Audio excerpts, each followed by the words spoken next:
Resolution number 746, as well as the findings, conclusions, and recommendations contained in Committee Report number 111 are hereby adopted.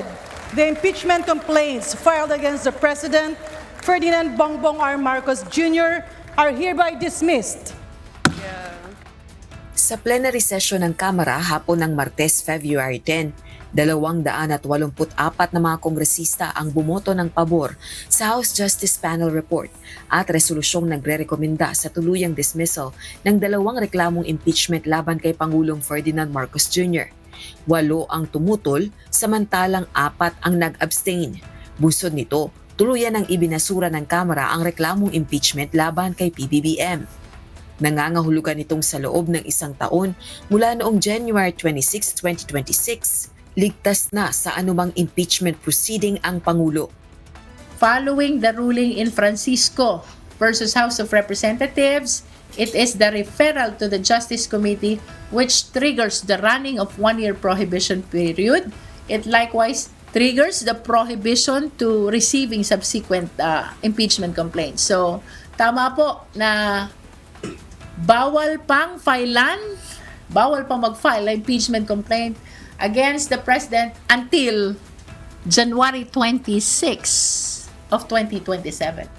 Ito ay kahit pa may ebidensya umano si House Deputy Minority Leader at ACT Teachers Party List Representative Antonio Tino na direktang lumahok at nakinabang umano si PBBM sa flood control corruption sa pamamagitan ng pag-utos ng insertion sa national budget at pagtanggap ng kickback mula rito.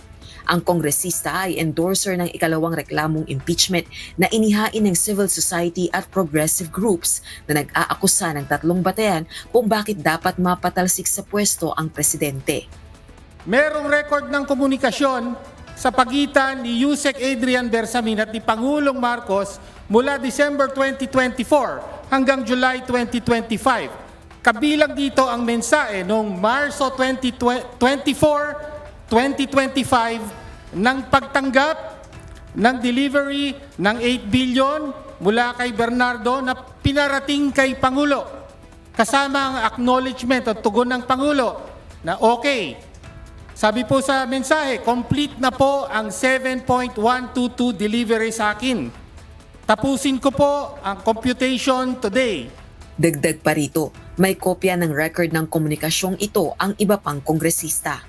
Bukod kay Yusek Bersamin, may kopya po ng record ng komunikasyong ito ang isa pang miyembro ng kapulungang ito, si Congressman Leandro Liviste, at pinarating sa amin. Sa ilan sa aming mga kasapian dito, kasama si Congressman Erice, hawak din ito ng isang LGU official na pinagkakatiwalaan ng mga Bersamin. Sa madaling sabi, may malakas na ebidensya sa aligasyon na may alam na alam ng Pangulo ang corruption sa flood control. Direktang lumahok siya at tumanggap siya ng kickback mula rito. Babalari ng mambabatas, tuluyan mang mamatay ang impeachment laban sa Pangulo, lalabas ang katotohanan at mananagot umano ito sa taong bayan.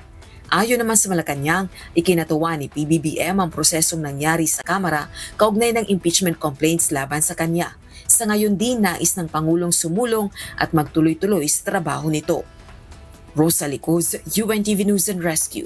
Diyos ang aming sandigan, serbisyo publiko ang aming pinahahalagahan.